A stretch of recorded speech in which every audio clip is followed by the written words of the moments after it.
Royal Rumble 2026 has just happened. We've seen a few debuts. We saw a few performances. We're going to look at them, review them, give you our verdict on those. This is Wrestle Extra.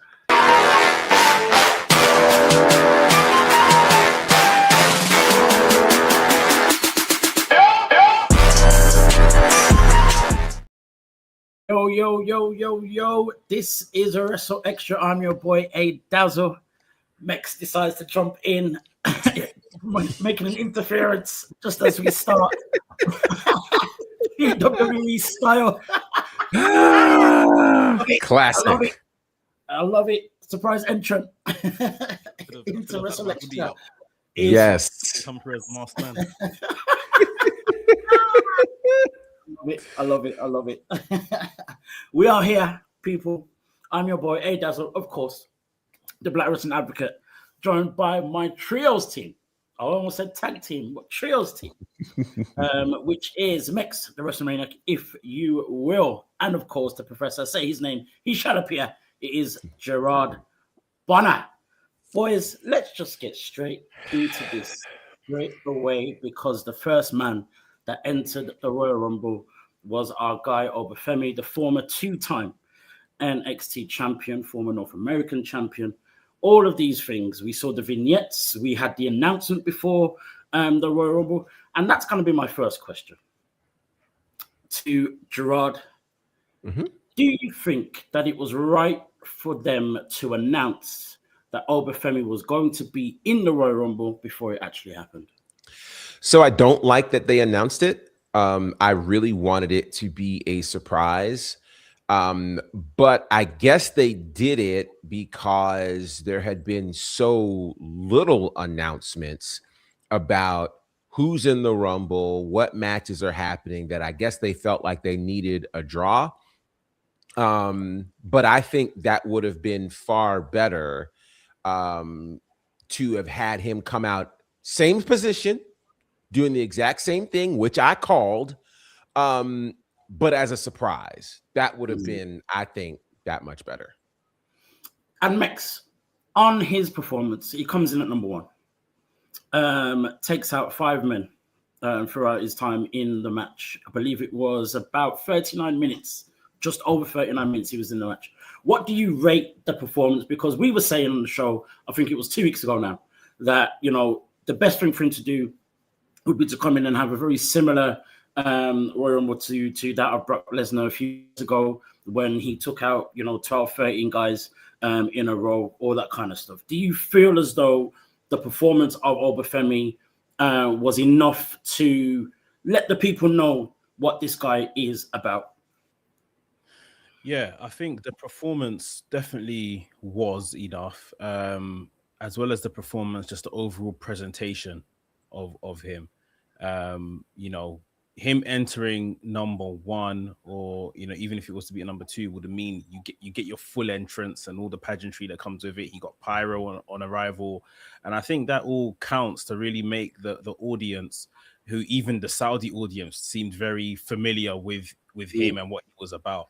Having 5 eliminations, I was saying in my video this week that I was annoyed at the time, thinking, why didn't you just give him the most eliminations? Like, why is he here drawing with Roman Reigns? But then going to sleep, relaxing and waking up and thinking about it again, I thought, you know what?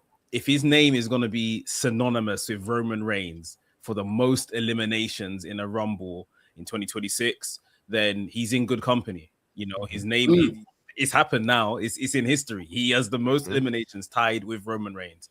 And if anyone's ever doing their little pub quizzes or anything like that, that his name and Roman Reigns will appear next to each other. So I thought that was absolutely fine. And to be eliminated by Lesnar, I also thought was absolutely fine, because he has to be eliminated by somebody if he's not winning. And if he's gonna get such a world-renowned name like Brock Lesnar to eliminate him, then of course we're going to start fantasy booking till WrestleMania, and if that's going to be an opponent or an opponent in the future at the very least, then again, he's in good company with who they're kind of associating him with. So altogether, I thought the performance was really, really strong. Eliminating Breaker early on, Rusev, other names, I just thought like he just looked the part sort of thing. And I don't think anyone would have doubted if he went on to win it from number one. We would have all said, yeah, fair. I think it would have made sense as well. So, no, the boy didn't do himself any harm at all. Fair.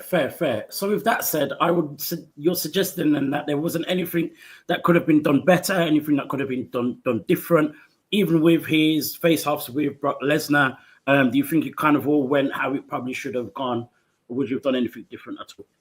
If I'm nitpicking, I would have left him till the final four.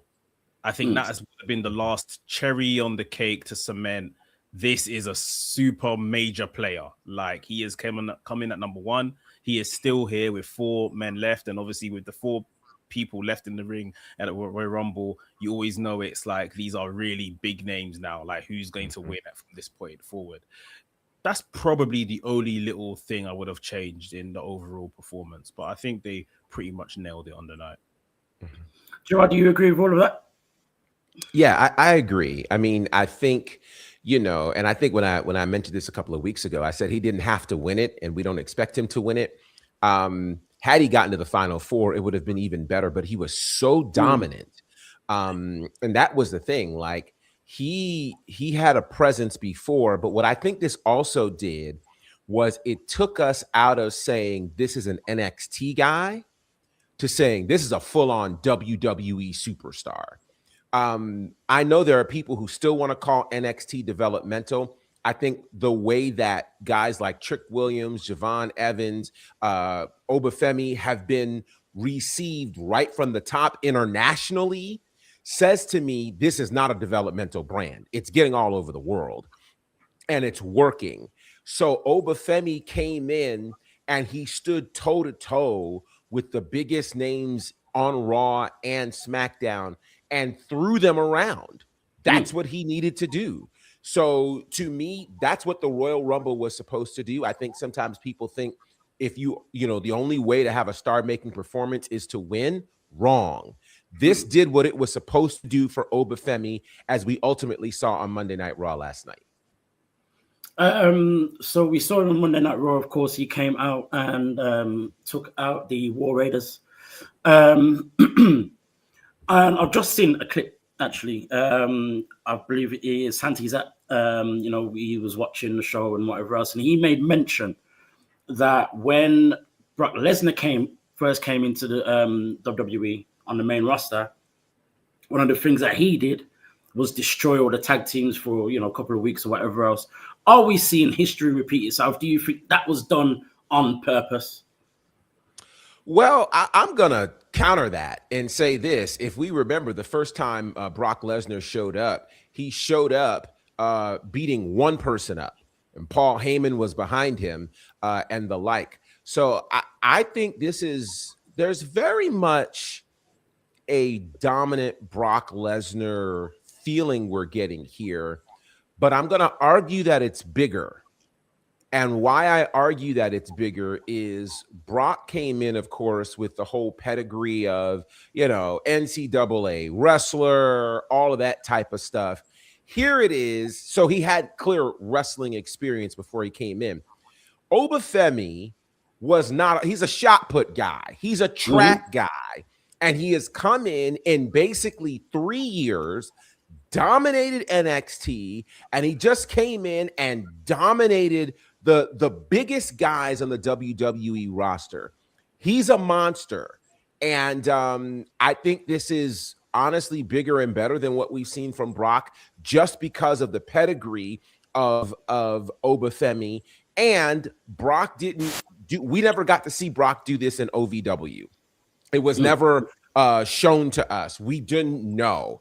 It seemed like he came out of nowhere, but we've gotten to see Oba. I mean, think about this. He wins the breakout tournament. The next week he cashes in and he's the NXT North American champion. He becomes the longest reigning North American champion. Then after that, he shows up and wins the Iron Survivor, turns around, cashes in and becomes the NXT champion, and then becomes a 2-time NXT. Like, he is far more star-studded in the world of pro wrestling coming into the main roster than Brock Lesnar was. So this is bigger than Brock.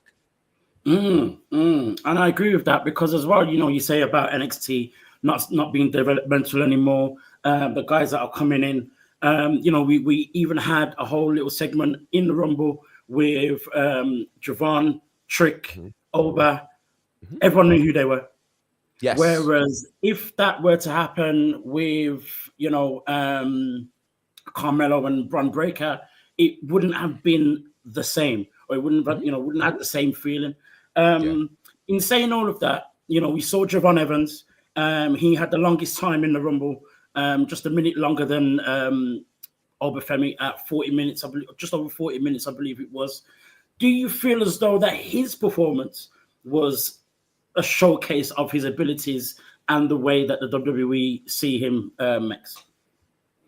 Yeah, I think he done a very good job. Javon, I was expecting him to have more of the like Kofi Kingston type spot, but yeah, these guys took their opportunity.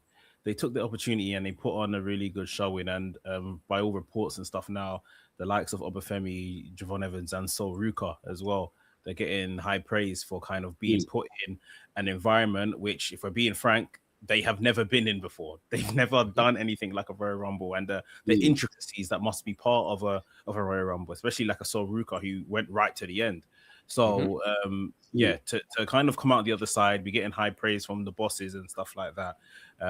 These guys are going to be fixtures of the WWE and Royal Rumbles for years to come. And I just hope with Javon Evans, they can afford to kind of slow burn him because of his age and, have a bit of how he kind of just is so infectious and the crowd really love him sort of thing. But on the other side of that, I'm kind of just looking now at Sami Zayn and just I'm beginning to get a bit concerned that Sami Zayn may have missed his boat, so to speak. And of course, we've got big Saudi Arabia WrestleMania next year, and you expect that to be the place where Saudi is crowned at some point. Sami's crowned. I just hope through his good graces and great performances and underdog status, they don't miss the boat with Javon. Like in any sense of matter. Take your time, yes, but don't miss. When the iron gets steaming hot, iron your clothes, get it done, sort of thing. So yeah, that's the only thing I'm just a tad worried about. But his performances speak for themselves.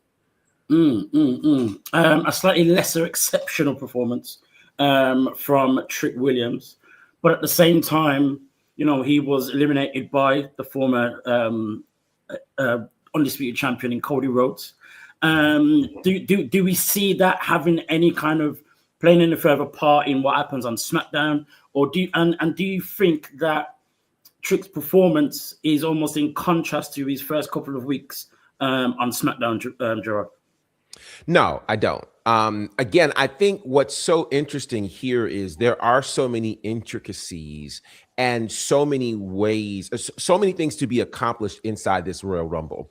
So for Oba, it was very much to establish him as the dominant presence. For Javon, it was to show that he has endurance and that he belongs in the conversation, as we talk about our top guys in WWE. Let's remember when it comes to Trick Williams that just a week ago, he's in the main event of Saturday night's main event for the #1 contendership for the WWE Championship. And he's in there with 2 former world champions and Sami Zayn, right? Like, so he is very much mentioned in that main event picture. And honestly, we haven't seen anybody come straight from NXT and go straight to the main event picture like this man has. So I think for Trick, you start looking at what are the different things to be accomplished with him. Obviously, that entrance is a moment. And when you start thinking about kind of the big entrances right now in WWE where the people are connected, you have to call it top 5 right now. And I'm talking about in line with a Jey Uso, a Cody Rhodes, and a Randy Orton. Like, it is like that. So for that to happen internationally for him, he didn't necessarily have to be in there for 30 minutes. He's already established himself as a main event presence. So no, I'm not disappointed with his performance. Fair. You know what? To be honest, when I looked at it, I think I might be very similar to Mex in the sense of, you know, when it all happened, I'm like a little bit disappointed and in certain things and some of the intricacies and the details. But when you stop and think, and as you said, Gerard, you know, he's already kind of established himself. Trick didn't need the Rumble to establish him. It would have been nice for it to kind of showcase him a little bit more, but at the same time, it didn't harm him in that respect. And being eliminated by Cody Rhodes, just in the same way Oba was eliminated by a Brock Lesnar. You know, it makes complete sense as to why it went down the way that it did. Of course, we also saw, should I say, the debut of Powerhouse Hobbs. Sorry, Royce Keys. Now, I love the way that they did that. Yes. Gerard, in terms of his debut, his performance in the Rumble, you know, the way he was introduced, do you feel as though that was the best play by the WWE and showcased Royce Keys in the way that he needed to be? So I first of all thought it was such a boss move for them to literally put Powerhouse Hobbs on the screen, for Michael Cole to reference him as Powerhouse Hobbs.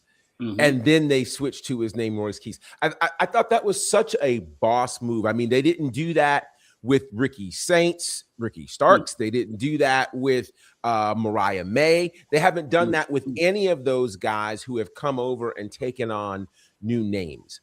So I thought that was cool. Here was my problem with this. My problem with this is that Royce Keys did not need to be visually in the same ring as OBA FEMI. And here's why. Because it made Powerhouse Hobbs look small. Royce Keys looked small in comparison to OBA FEMI. And so here it is. You're trying to build up Powerhouse Hobbs, Royce Keys. You're trying to tell him, man, he's a powerhouse. He does this. He does that. He does the other. But you got OBA FEMI tossing people left and right. And then when they have that moment where they face off, Oba is visually larger than Powerhouse Hobbs.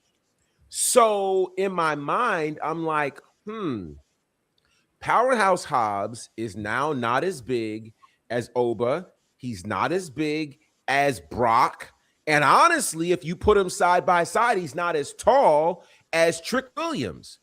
So visually, Powerhouse doesn't look like a powerhouse. You know, and so I think that could have done that, you know, if you're trying to present him as someone who should be in this conversation, I think they needed to do that when OBA FEMI was not in the ring. Having OBA FEMI in that ring when he was there did not do him any favors. And then he didn't last nearly as long as he could have, which again, I hate to say this early, but in a Rumble that was very, very intentional about presenting people in the main event picture, this put, I think, Royce Keys very solidly in the mid-card picture. True. Mex, what are your thoughts on the presentation of Keys? I pretty much agree. I was happy to see that he's arrived, and there's a little piece out on WWE's YouTube channel on like him arriving and, you know, what the Royal Rumble means to him, what Cody means to him, and all that kind of stuff, which I thought was a really well done piece. I wouldn't have debuted him here. Gerard saying later on in the Rumble after OBA FEMI is an idea for sure. Let OBA FEMI crash out and then bring him in later. But I just don't think I would have done it here at all, just because I don't even think from the reception standpoint was particularly what you want it to be. You want that reception to help you position him on the card as well. How excited are people to see this guy turn up here? And then you can really kind of, you know, book a program from him from the jump without it having to be kind of Rumble related.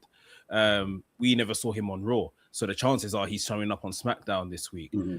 And Gerard's mentioning him compared to OBA FEMI side, which is very valid. All of a sudden, he doesn't look like a powerhouse anymore. He got into that ring and he stood face to face with Damian Priest, and he wasn't even taller than Damian Priest. Right. And that was my initial reaction right there was, uh-oh. Mm-hmm. Like, all of a sudden, powerhouse doesn't look like a powerhouse anymore. And funny enough, mentioning that, I actually think that's the reason Bron Breakker wasn't in this Rumble.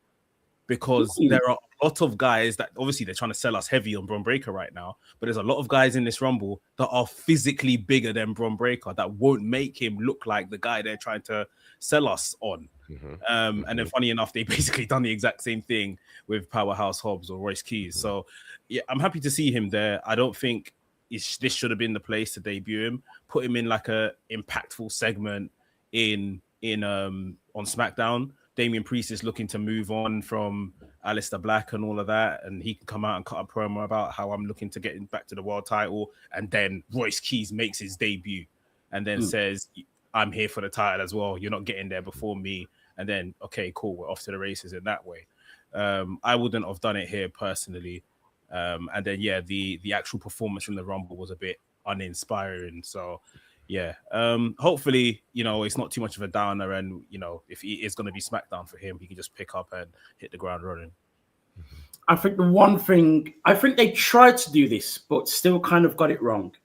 I think what you're saying, Gerard, and what you're saying, Max, is valid in terms of his presentation. It kind of didn't work.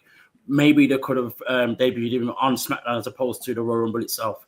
I think one thing they tried to do, but didn't quite pull off, as much as he's smaller, he's shorter than some other guys, as much as he's not as big as an OBA FEMI, they could have showcased his strength more. And I think that's one thing that they missed out on.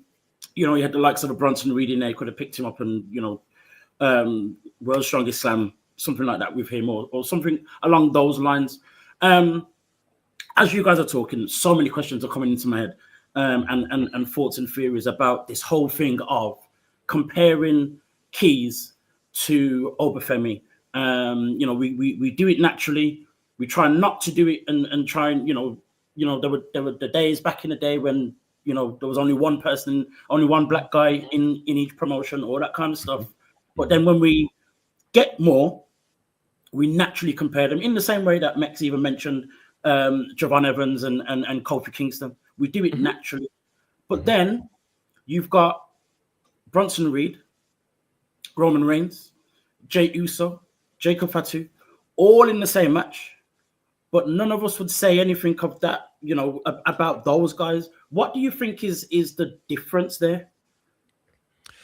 I think, with those four that you mentioned, Jey Uso, Roman Reigns, Jacob Fatu, Bronson Reed, you really do have four different presentations there. Bronson Reed is by all means the powerhouse. Though, and I was going to mention this, I do think that it's interesting that he has the same issue as Royce Keys. He's not large he's not very tall, but they have presented him in a way where when you see him, you still think power, you still think he'll maul you, even though he's not nearly as tall. So they're very strategic in who they put him in the ring against. They may even have somebody same height, like an LA Knight or whatever, but they don't put him in there with Damian Priest. They don't put him in there with Drew McIntyre or any of the other taller stars. But there are four different presentations. You've got the strong powerhouse nature of Bronson Reed. You have the unhinged nature of Jacob Fatu.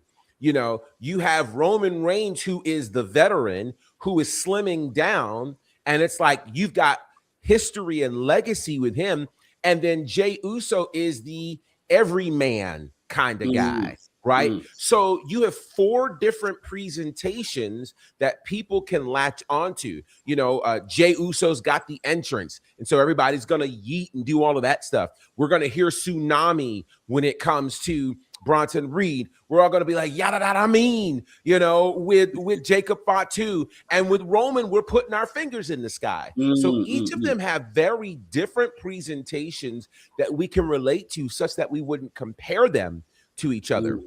But you look at, you know, when you think about a Javon Evans, you do think about a Kofi Kingston, because they both are highlight reels, right? You know, when you think about an Oba Femi and a Royce Keys, and I think here's the problem with Royce Keys and Oba Femi: to the main event WWE audience, they are the same. They're both being introduced in the ring at the same time. Yep. You know, so it's, I mean, this isn't solely a black thing. Like, let's go back to the Attitude Era, when on one show you had Goldberg and the other one you had Stone Cold. We all said bald head, goatee, black trunks, you know, and the guy who's going to kick everybody's butt.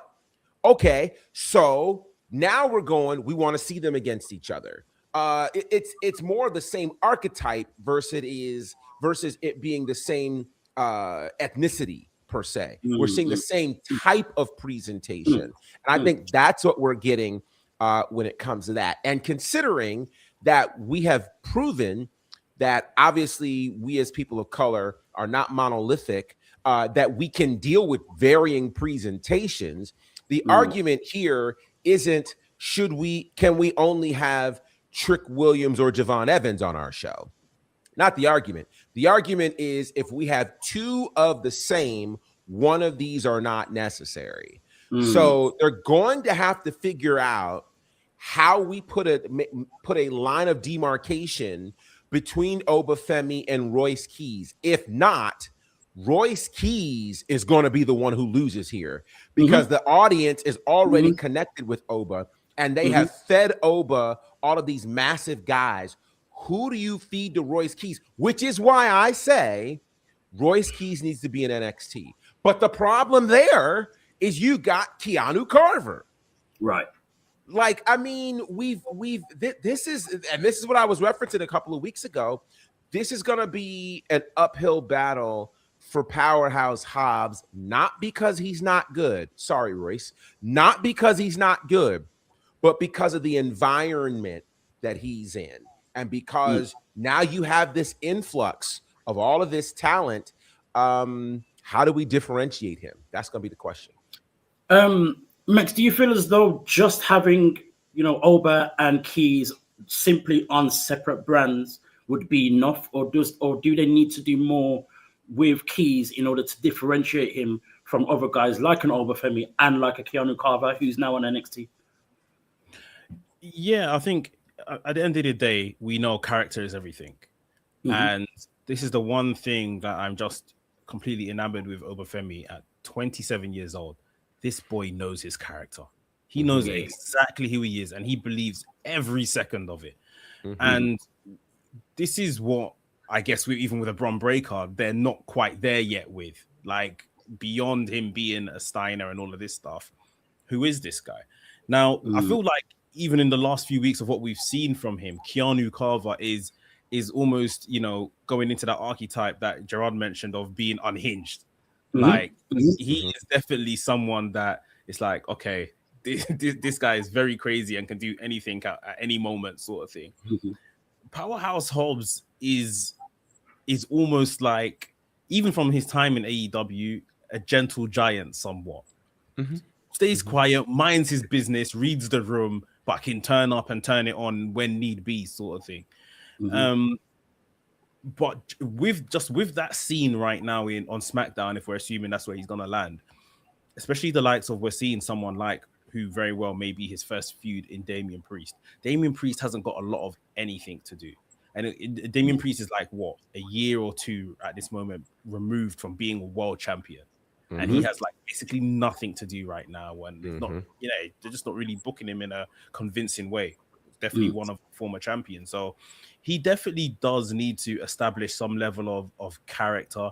It doesn't have to be either end of these spectrums like a Keanu Carver or an Oba Femi sort of thing, but he can't go to SmackDown and become SmackDown's Rusev, because Rusev was was, you know, promised a lot of coming back to the company, patchy booking here and there, here been Sheamus and stuff like that. Then he goes into the Last Time Is Now tournament. Of course, he wasn't going to win that. And then his next appearance is in a Royal Rumble for 35 seconds. That is a travesty. And of course, yes, over the hands of OBA FEMI gets rid of him, but you can't go over there and just be a muscle guy and a guy to, you know, and expect to get by. Yes, this is the land of the muscles and everything, and you look like a WWE superstar, Royce Keys, but it's just like you definitely need more if you're gonna.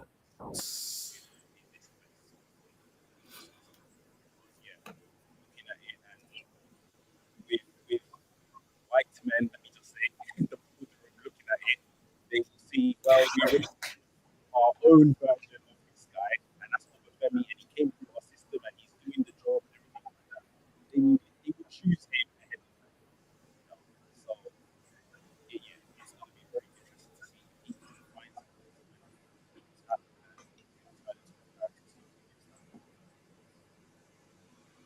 I think it's surely going to be an uphill battle. And I always knew that the second I heard any ramblings of, you know, Hobbs coming to WWE, I guess the timing for him was just bad. If it was a year, 2 years ago, not so much. But because now we've established so many stars and, you know, quite, I guess more specifically an OBA FEMI, you know, we're going to struggle. And even with, you know, we were saying this 2 weeks ago, even if Keys was to go to NXT, the first thing we're thinking is, oh, him and Saints, whether they're together or go against each other, we're associating him with someone else straight away. And that was a big, massive part of his issue in AEW. He always ended up with someone else. Even when he had his own thing for a while, it kind of just didn't work, or it was working, but then they decided to still pair him with someone and all that kind of stuff. So I think for him on that level, it's going to be a struggle to kind of showcase him on his own. But then at the same time, I don't know what else there is to do in order to, you know, establish him in the WWE. It's going to be a tough one. I'm intrigued to see how it works out. I'm glad he's there. You know, he has a compatriot in of course in Cody Rhodes, who was kind of, you know, he said in that little piece on backstage, he's been there for him and all that kind of thing. And you know that, you know, Rhodes must have had some, you know, played a part in getting him into WWE. But yeah, it's going to be interesting to see what happens with Keys. Moving away from the men's Rumble, we head over to the women's Rumble. We've mentioned already, you know, the likes of a Sol Ruka, who lasted a very long time. I believe it was like 50 minutes. Got to the final three. The only other person that lasted longer than Sol Ruka was Charlotte Flair. I think that was 59 minutes, 57 minutes, something along those lines. So not too far away from that at all. But of course, Kalani Jordan was in the match. And Lash Legend, most eliminations with 5, the same as OBA FEMI and Roman Reigns. I'll put it in there. I'll put it in there like that. But here's my thing. I mentioned the the first few weeks for Trick Williams on SmackDown, straight to the main event, all that kind of stuff. Lash Legends has come in about a month or so before, and she's basically been in the main event. We talked about, you know, the ladies, the big focus on the women's division at the moment being the tag teams. She's been in there, been showcased well throughout, you know, every single week, taking out an Alexa Bliss and Charlotte Flair and Io Sky, Rhea Ripley, all of those. That then comes into the Rumble and has a phenomenal showing. Most eliminations, 4 of them being former women's champions in Charlotte Flair, Io Sky, and the Bella Twins, as well as former Knockouts champion in Jordan Grace. So this is why I had the argument with the whole Trick situation. What do you think is different here with Lash compared to a Trick? Oh, did you want to go first? No, go for it. Okay, there's a couple things I think that are different. I think firstly, just their overall experience. I think Trick has proven, we were on here this time last year saying, hey, if Trick's gonna be the guy, he needs a run in TNA. And they gave him the run in TNA. It's very clear how advantageous that was to his career, being able to rub shoulders with a Mike Santana and, Kazarian and all of the guys over there at TNA. And that gave him the thing to come into SmackDown and own it. He's owned it. Wrestling, his in-ring action, et cetera, et cetera. Lash Legend is still establishing herself. And I think what they're doing is they are showing, hey, we got another powerhouse here besides Nia Jax. So they literally put her beside Nia. So they're almost like twin towers. But what I loved about this is that they let her really establish herself in this space. I think, if you go back to Survivor Series and how big of a deal it was for her to be in that War Games match, and then for her to turn around and have this performance in the Rumble, she needed it more than Trick. Because in the women's division, there needs to be established who is the alpha female here. And, with all that's going on or not going on with Jade Cargill as the women's champion, and I'll say this, again, we're talking about stature, presentation. Jordan Grace is not believable as a dominant figure. She's believable as a strong, experienced figure. But you're talking about powerhouse. She doesn't tower over anybody. But when you take a look at Lash Legend, you can't take your eyes off of her because she's now going to hit you hard. She stands over you. She is a presence and she's strong. To me, the most significant elimination wasn't Charlotte Flair and wasn't Io Sky. It was those Bella twins. When she got rid of both of them, I said, okay, this is what y'all are doing. Nia Jax is nowhere to be found. So in terms of the difference between her and Trick, Trick came in ready. He's a former world champion. A former world champion, a two-time NXT champion, a former North American champion. We have yet to put gold on Lash Legend. Lash hasn't walked in that yet. So for her, this War Game situation, the tag team situation, and now her doing what she did in the Royal Rumble, that's the difference. She needed that performance to be viewed as a solo star and not just the partner of Nia Jax. Mix. Yeah, 100% what Gerard is saying. Like to the point, the work has somewhat already been done, or at least the foundation has already been laid when it comes to Trick Williams. When it comes to Lash Legend, I've said it once, I'll say it again. Lash Legend is who they thought Jade Cargill was. Correct. That is exactly what they thought they were getting when they signed Jade Cargill and found out, okay, Jade's not all there yet. And then obviously Lash began to blossom. Remember, even as far back as when they brought her onto the main roster with Metaphor, with Mara Sade, Jakara Jackson, and they would give them the tag team matches, and they obviously got to go to Saudi for the women's tag title match they had. But when they gave them the odd SmackDown appearance, it was Jakara Jackson in Lash Legend's corner. Right. Lash Legend was doing the singles matches. They've earmarked as far back as maybe 18 months ago, 2 years ago, that this is a single star. And this was just another opportunity to kind of give her a moment sort of thing and establish her as that. Yeah, we're bringing her onto the main roster in a tag team with Nia Jax, two dominant, strong women, but we know who this is, or we know what we have with this person, and we just need to kind of remind the crowd or kind of start kind of drip feeding that she has standout singles ability despite her being in a tag team. Like you mentioned the Bella's elimination.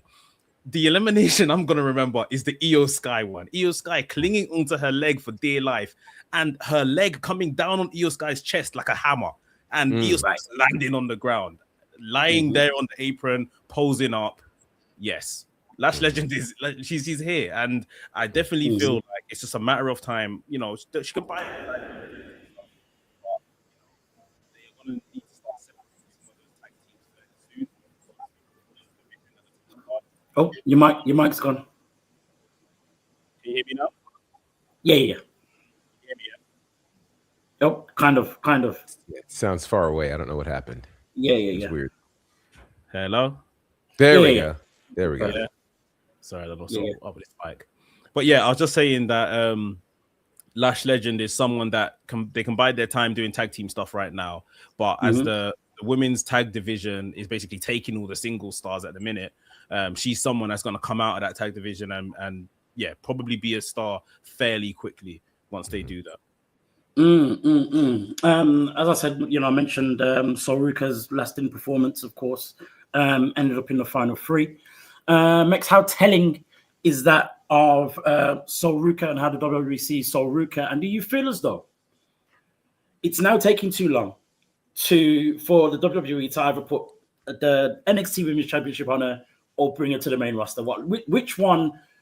Does she have to go onto the main roster first, or does she need to win the NXT Championship first? Like, what are we doing with Sol Ruka? This is the problem that they nearly faced with an OBA FEMI, Trick Williams and stuff, where it's like you're holding on for too long at this point. Sol Ruka's not going to see the NXT Women's Championship. She will move to the main roster before that even becomes a thing. Maybe her last thing in NXT will be Zarya finally turning on her and kind of writing her off, sort of thing. But yeah, I think Sol Ruka, you can say they're waiting for a place to open up for her, but I feel like, again, in that singles division on the women's side of things right now, there's plenty of space. So, yeah, they know exactly what they've got with Sol Ruka. They're clearly very happy with her progress from a Saturday night main event opportunity to now, this long stint she had in the Royal Rumble, making it all the way down to, final three. Yeah, I think she's a made woman. They just need to make that transition to get her onto the main roster, and she's off to the races. For sure. Speaking of NXT, a very interesting development happened this week. Definitely out of nowhere, but it's given many of us a lot of things to talk about, of course. And that was the departure of Ava, the now former NXT general manager. Of course, the Simone Johnson, the daughter of The Rock, announced on social media that her appearance on last week Tuesday's NXT was her final one. Gerard, can you just offer up just a little bit more on this whole story? What are your thoughts of the disappearance or the her deciding not to renew her contract? Can you offer any more information or news as to where you think this is kind of how this has happened, kind of just out of nowhere in many of our eyes? Yeah, so it's interesting. Now, if we believe Dave Meltzer, and I always put a caveat on if, he said that basically she just didn't want to do it anymore, which I don't know if I believe that or not. I have no idea. I mean, and here's why. She was great at the general manager role. And I say great because she really leaned into it. When she was wrestling, it didn't quite work for her. When she was part of that wild group, it was like, okay, we can kind of see this. But she really kind of found her space as general manager of NXT, and she'd been managing it all very well, seemingly. I think what's tough about this for a lot of us is, for many of us in this space, we're like, you're in the WWE. Why are you leaving? Like, particularly you're not taking bumps, like you're not. Now, granted, I'm sure a lot of this has to do with what does she want to do with her life? And, for her, I think about Samantha Irvin. Samantha Irvin didn't want to be the greatest ring announcer in history. She wanted to be a manager. She wanted something that's far more involved, with wrestling per se. I don't know what Ava wanted, what Simone wanted. I don't know. it's interesting. Now, I will say this. It's also interesting to me that she had a few things she wanted to make sure she said since she was no longer part of the WWE roster, and how saying that, and there are some say that she took her account down. There are others that say the account was taken down. I don't know. But what I do know is I'm very intrigued to see how NXT is going to handle this. I don't know who sits in the role of GM now, particularly when it was her idea to be able to have them crown this champion in this way tonight. How do we handle that? Who steps in? How do we talk about that? What happens there? I don't know. And now her missing from the socials gives us more questions than we do answers. I will say that I think her run as GM has to be certainly top 2 in that brand. Of course, I think we'll always think William Regal was number 1, but you know, what she accomplished was great. Perhaps she saw maybe she thought she hit the ceiling. Like, you know, when you're in NXT as a wrestler, you have the opportunity to move to Raw or SmackDown, and perhaps even as an announcer, but we don't see a lot of that. We don't see, you know, backstage interviewers and announcers going from NXT to Raw or SmackDown. They're just kind of locked in. So for a non-in-ring role, if NXT was going to be her ceiling and she desired Raw or SmackDown, perhaps that's why she was like, I don't see a future, I'm out. Because it seemed very sudden. You know, and that could be the thing. I don't know. I think ultimately we would have to ask her, but you know, I wish her well. Obviously, with her dad being who he is, you know, she's not going to be struggling for opportunities, though if she's like her dad, she'll probably want to make opportunities on her own merit. And I think her work in WWE opens up that door for her. So yeah, I think that's the deal with her. The other thing I'll say is this. It's very clear that working at the WWE or in the WWE is not the end all be all for those personalities in this generation. And I think she's just a reminder of that this is a moment on the resume that will lead her somewhere else. Part of the beauty and the curse of us doing what we do in this space is the fact that we don't know anything unless we are there in the room, all the rest of it. This whole situation has opened up so many different possibilities or reasons as to why she left and whatnot. You know, we've seen her, you know, as you mentioned, Gerard, you know, her talking about her views on the political thing with ICE and all the rest of it. Again, if we believe anything from Dave Meltzer, you know, there is the whole possibility of the fact that Tatiana Dumas, who was recently announced as a girlfriend, was also quietly released from the company as well. That may have had something to do with it. I believe as well, Gerard, when you say about her feeling like she's hit a ceiling, there was nothing more for her to do in the WWE as the NXT general manager. Your contract's about to come up. What is your negotiation? What are you aiming to do when you've got this new contract? What's your next step in the company? Difficult one to answer. So it makes sense that she's decided, okay, you know what? Let me try something different. Mex, in your mind, from everything that you've read, from what you've heard, from the things and the way that you've interpreted the situation, what in your head do you feel has been the decision maker? The views of Mexo Para are the views of Mexo Para. This is about to get good. Because I will go on record here and say that I think, because I don't know, I think that her girlfriend, Tatiana Dumas, is maybe an influence on her, right? And I'm only saying that of what we have now seen of Tatiana Dumas on TV through LSG and stuff like that. She is someone that, for me, comes across as someone that hasn't got the best of attitudes and is somewhat entitled, maybe believes they're better than they were, and maybe just didn't want to kind of go through a process of learning to become better. through the show. And granted, this is a reality TV show, so I'm making assumptions on her character based on what I'm seeing.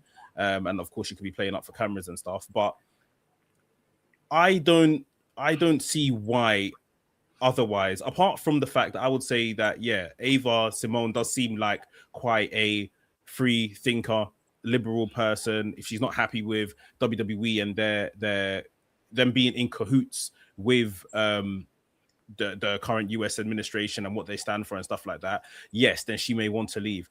But this is in the middle of, forget her doing this NXT title match. She's on screen right now in a story with what's his face? What's the guy's name? D'Angelo. Oh, yeah, that's right, D'Angelo too. Yeah, she's on screen having like she broke him out of jail basically, and they're about to kind of unfold that, and now she's gone. So that won't even be explained, I guess. They were meant to have a whole segment on this week's show about that, as to why he's come back and doing what he's doing, whatever. Like, I feel like through Tatiana being released a couple weeks back, she's probably thought, well, yeah, if she's not here, they don't want to keep her. I don't want to be here. I don't really like what they stand for either. So, you know, the minute she's left, which must have definitely been a surprise, like we're saying, with they've got all this other kind of TV stuff planned, then she's gone out and said immediately what she said. And, you know, her being able to feel free and stand up and, you know, say what she wants is brilliant. I'm happy she's not a puppet in that sense. But especially because of who her dad is and who her dad is to that company, I'm happy she's not a puppet. But like, I just feel like it's probably like a bit of this over here, a bit of Tatiana over here, a couple of ingredients, let's say, and she just said, yeah, let me just pack this all in, sort of thing. I do probably think we can see her back in the WWE one day, especially again with who her dad is. I don't think the door will be closed, but I just think this is more, it feels very reactionary. It feels very reactionary to maybe a couple of things that have happened in the last few weeks, and right, she's off and gone. And I know her and Tatiana have started like their own kind of platform, posting vlogs and things of that nature. Hopefully it lasts. Hopefully they can keep up with it. If that's what they want to kind of turn their attention and do, all the best to them. But I really feel like Ava, from being in, what was that faction called with Gacy? Schism. Yes. Schism. With starting over there to where she was as of last week, Tuesday, she has gone leaps and bounds, and people really like Ava. They really do. So yeah, this is it's a shock, it's a shame, but hopefully, you know, she's still a young lady, you know, plenty of time ahead of her. She's just going through something right now and kind of wants to kind of turn her attention and support a certain cause or whatever the case is. Cool. Maybe the door will be still open for her at some point. But yeah, I can only look at the evidence around me, and I definitely feel there are a few influences on this decision. For sure. I believe it is in some way somewhat reactionary. Of course, and I think the main reason for that is obviously the fact that she's, you know, in the middle of that story with Tony D'Angelo. If it was a thing where she was kind of just booking matches, and every now and again you'd see her back, you know, in her office or whatever else, and there was no, you know, specific story that she was a part of, no problem. For it to happen at this point, I think it says a lot, or it adds a lot to the reasons behind it. You know, and she's, you know, it's crazy how she has gone from being this. A lot of people viewed her as, oh, she's only there because she's The Rock's daughter, and the only reason why she's in the ring. And you know, when she first joined NXT as a wrestler, she didn't actually wrestle for about a year. She didn't actually get in the ring for about a year. Again, offering up this whole thing of, oh, she's only there because her dad and she can't wrestle and blah blah. Then she's put in the space of being the assistant to Shawn Michaels. Again, oh, she's only there because her dad's The Rock and can't wrestle, so they put her somewhere and blah.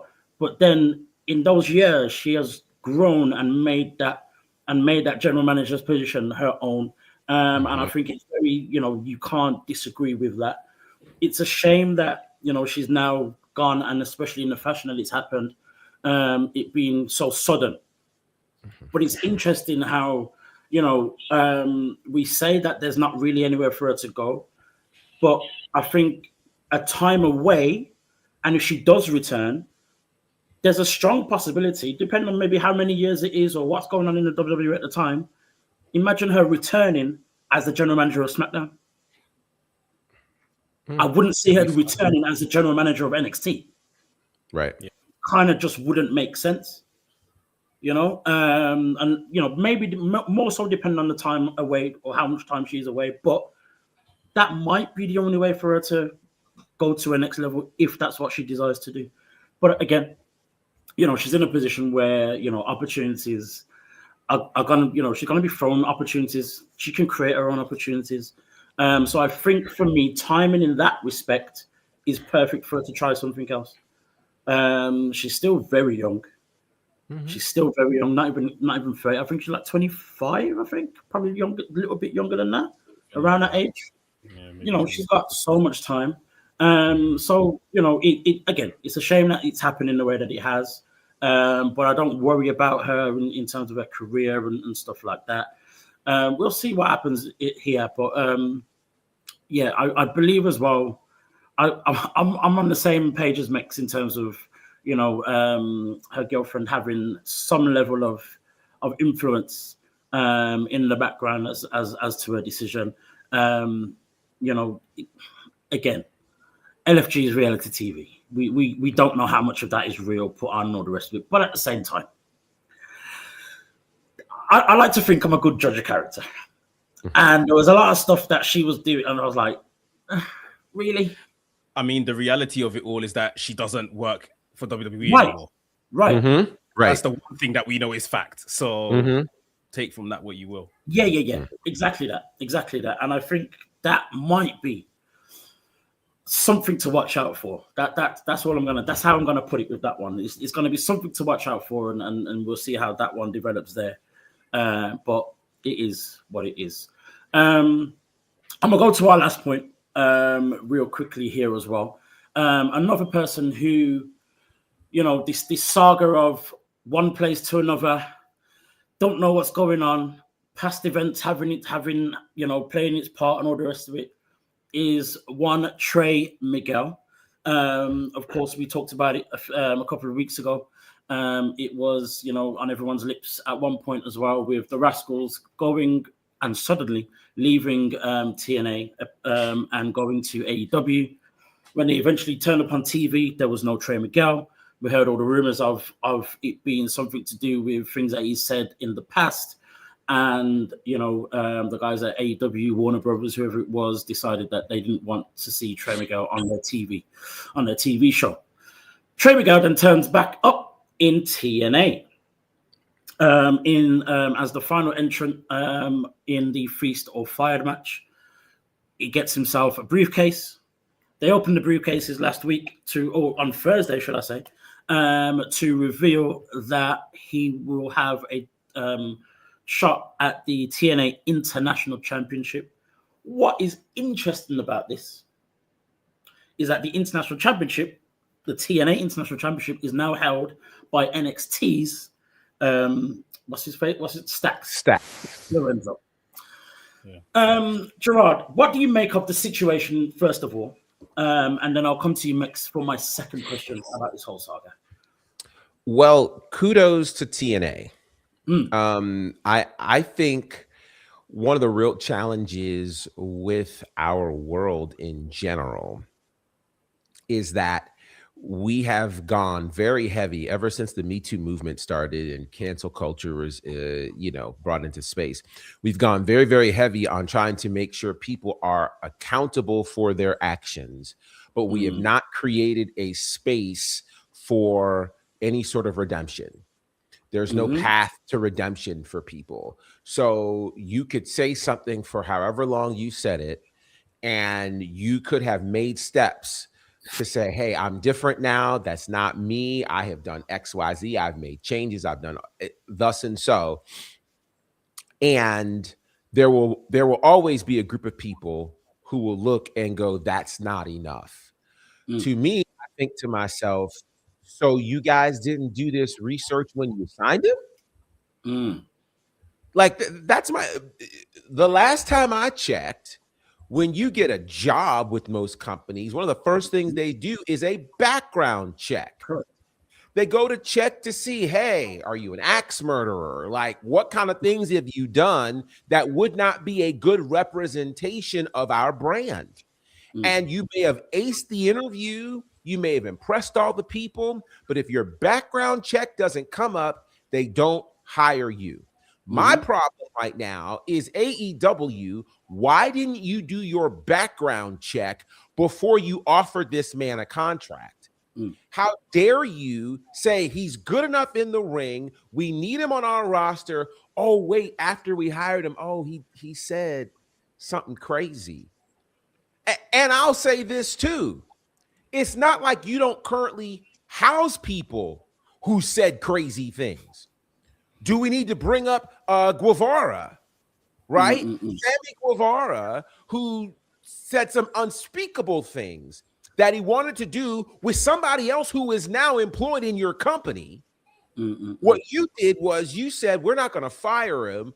We're going to give him 4 weeks to go through some sort of, training. And so he can, be involved in diversity and acceptance. And then after that, we'll bring him back on our TVs. And right now he's holding a championship in your company. So if that's how you treat people that you have already hired for things that they said when they were not employed in your company, why is it that all of a sudden you can't do the same thing with someone you just hired? That to me is the problem in all of this. It's not, Trey Miguel is gone and he said, hey, you know what? I'm a different person than what I said, those years ago. I've made amends. I don't see things the same way, et cetera, et cetera, et cetera. And again, TNA willingly welcomed him back, which says that they clearly understand who he is more than who he was. And so my issue lies with AEW here. And while I appreciate two things can be true at the same time. While I appreciate them being real Johnny on the spot February 1st with a happy Black History Month that other companies aren't doing, I appreciate that. But then same said black man gets released because you didn't do your homework. The problem is with them.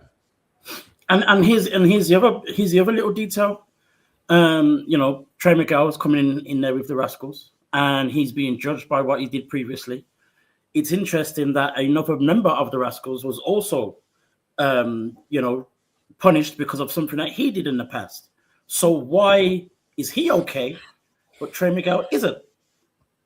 That's the considering that wrestling companies still hired these people. Yeah. They brought Wentz back. Yep. You know what I mean? And Trey Miguel still had a job after having said all this stuff. So that's the part that doesn't make sense to me. Yeah. It doesn't make sense. Yeah. That's for me. That's the hard part. I don't get, like, if it is about this whole thing of what he did and what he said and blah blah blah, then yes, okay. As you said, Sammy Guevara, Zachary Wentz, they've all gone through their punishment. It's not about them continuing to be punished, but why not the same energy? What's the difference? You know what I mean? Let me respond. There's a comment. Someone says, what you don't understand is not AEW. It's not AEW who chose to fire him. It was the network. Warner Brothers has a stake in AEW, and some say about what's allowed on the shows, the guys. So let me speak to that, because herein is the other problem. I don't get to hire somebody without my boss's approval. I don't get to do that. So again, the fault lies with AEW. And if you want to throw Warner Brothers in there, throw them in there too. Because here's what should have happened. If they know that that's the case, then all right, we're about to bring these people on your television screen. Are you good with that? That question has to be asked. Here's how we know. Go back to the Briscoes. The Briscoes were not allowed on AEW television because of things that they said. And once that finally got cleared, they were brought back on television. So again, the fault lies with them, because you mean to tell me you can hire people that you're going to put on screen without your parent company knowing? No. The parent company, because it's not AEW's network. If that's the argument, it's not AEW's network. Let me find out that a television show can hire somebody to be an actor on their screen and the network doesn't know. You mean ABC is going to be like, oh, hire whatever? No. No. So we got to understand that, again, Warner Brothers, AEW, they're both at fault, but I still blame AEW because you know how your network operates. You know that. That's not news to you. That's not a surprise. You didn't just figure that out after 7 years on TV. No. And I think it still comes back to the argument of, you know, Zachary 5 Wentz. years. Sorry, 5. I think it does come back to an argument of the whole Zachary with Zachary Wentz as well. Like, he has his history in terms of what he said and the wrong things that he said, and he's apologized to and all the rest of it. And he's had his redemption, which is great, which is I have no issue with at all. But why different? I just don't get why there was different energy. I don't get what the difference is here. I'm struggling to understand. And I don't even want to make it a racial thing either. I just don't get it. I just don't get it. Moving on from that part of it, the question I was going to ask you, Max, is with Stacks in NXT holding this TNA championship, do you see any possibility of a crossover for Trey Miguel, or do you think we will just see them two go at it on TNA? Well, if we're honest, barring the little kind of crossover that he had when they were telling the Wesley story when he was upset or whatever the case was and then turned, we never really saw Trey Miguel on NXT TV through all the crossovers. And again, that might be something reflective of this situation. True. And they didn't really want to touch him or bring him in or sort of thing. So yeah, I think it will be a TNA feud. I don't think it will get him onto NXT TV, to be completely honest. I feel Trey Miguel, these are obviously decisions and things he said back in the past, and it's a shame if you've turned your life around, your destiny around, and you're still kind of being whooped with that same stick of whatever you said back then. But yeah, it's like Gerard said, this is a consequence everyone has to just, you gotta wake up and just be cool, man. Just be kind, and you know, you can't be going around saying things because it will come back to bite you in the bum later on. I just really think from here on out, things might be just very, very stagnant for him. He hasn't even climbed up the ranks within TNA to become like a world champion at this point. And he's such a talent in that company. Like, you know, it may just be kind of just mid-card and just use him here and there forever. So we'll see. But yeah, just to answer your question, I think it'll be just a TNA thing. And yeah, maybe he takes the belt off Stacks also. Stacks and Ariana Grace, that's another good act there. So Very good. Very good. So I think it could work. It could be some good TV for them.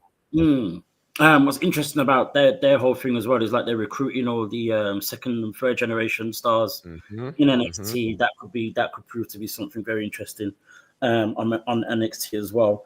Just to end on this one, actually, real quick, we know that there's going to be a 7-man ladder match, possibly 6, depending on whether Joe Hendry is cleared. I'm sure he will be. 7-man. Ladder match for the NXT Championship. Gerard, who walks away with the NXT Championship?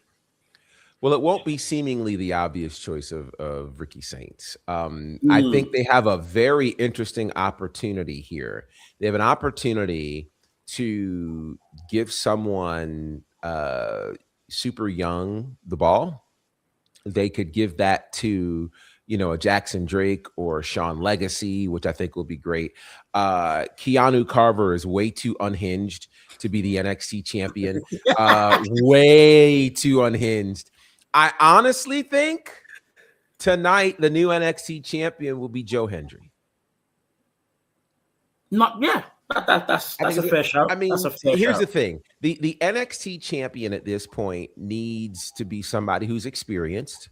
Someone who can obviously have good matches, somebody who the brand can send. Because remember, again, You're on a major network like the CW. You are now being recognized all over the world, as we've seen with Trick and Oba and all of these folks. I think you also need somebody who can win, but can also appear beatable. Yeah. Because the problem they had with the previous NXT champion in OBA FEMI was he was unbeatable. Mm-hmm. And so he relinquishes the championship, something no NXT male champion had ever done. So I think Joe Hendry becomes that guy to be the NXT champion tonight. I think it's too obvious in terms of Ricky Saints. I think, with the story here is, Joe Hendry almost taken out. He manages to fight back. He climbs the ladder. Everybody's singing a song. And we haven't talked enough about this. We don't have time. But I think Booker T needs some flowers for how he has made so many stars from the commentary table. Right. Right. Joe Hendry, to me, honestly, when he came to NXT, got stale. He got stale, but Booker T singing his theme song, I want to see Joe Hendry again. Like, I mean, think about what he did with Trick, what he did with Stephanie Vacour, and now what he's done with Joe Hendry. I'm telling you, man. So to me, think about this. Joe Hendry wins the NXT championship tonight, and we get to hear the horrible dulcet tones of Booker T talking about wave your hands from side to side and see. I'm telling you, that's the way to go. He's not going to do that with anybody else's music. And we're all watching now for that moment. We're watching for that. Like, I don't want to hear the theme song without Booker T anymore because it's so good. It's so good. So to me, Joe Hendry walks out tonight as the NXT champion. And I'm telling you, what's going to happen? He is standing up with the ladder, and Booker T is the one singing the song as they fade to black. It's going to be great. It's going to be great. I mean, I don't think there is any other answer after that explanation. But Mex, do you see anyone else walking away from that match as the NXT champion? I was going to say and sit on the fence and say it was Ricky Saints or Joe Hendry, but I think I've just been sold on it being Joe Hendry, especially because of that factor that he can be beaten. He can, kind of be a high-profile transitional champion whilst we're getting some of these younger names ready. As I was with some friends on the weekend and we're getting ready to watch the Rumble, someone actually said that OBA FEMI ruined NXT. Because he was so dominant, because no one could beat him. Like, he is the issue that the men's division is not good enough because the bar is far too high. So, maybe we do need to kind of bring the bar back down a bit and make it more of an even playing field, and we might feel a bit better about the men's division at NXT. But I think Joe Hendry, Ricky Saints, either or would be a good choice before we then get it onto someone that should take it and run with it for quite a while. For sure. And what you say about OBA FEMI and NXT. I've been saying that for months on here. I said it yesterday on your show, Mex, on Monday Night Live yesterday as well. And so I feel as though I think you can look at that match, and apart from some of the obvious things in terms of what has happened over the last couple of weeks, but if you just look at the match and just for face value, any one of them could win. And I think that's the beauty of it now. Any single one of them could win. But as we've seen, Ricky Saints has been talking too much, so it's now not going to be him. Joe Hendry's been put in this position of, the underdog now, really, out of everyone. Even though you've got a Jackson Drake, who's like the smallest person on the planet. All the other guys that are very inexperienced and all the rest of it. But it's gotta be Joe Hendry. I'll be very surprised if it's not Joe Hendry. Very, very surprised. But at the same time, like I said, face value, any one of them could win. You've still got a now more serious Tony D'Angelo waiting in the wings. You've still got an Ethan Page who could become a champion again. You've still got so many others who can kind of climb the ladder over the next few months or whatever else, who could become champion. So it is a better place for that crop of guys.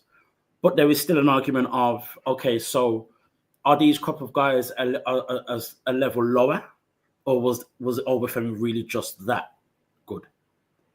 That's a different question for another day. But on that note, guys, you've been watching WrstlXtra, of course. You can catch us here every single Tuesday at the new time, live, 3:30 UK time.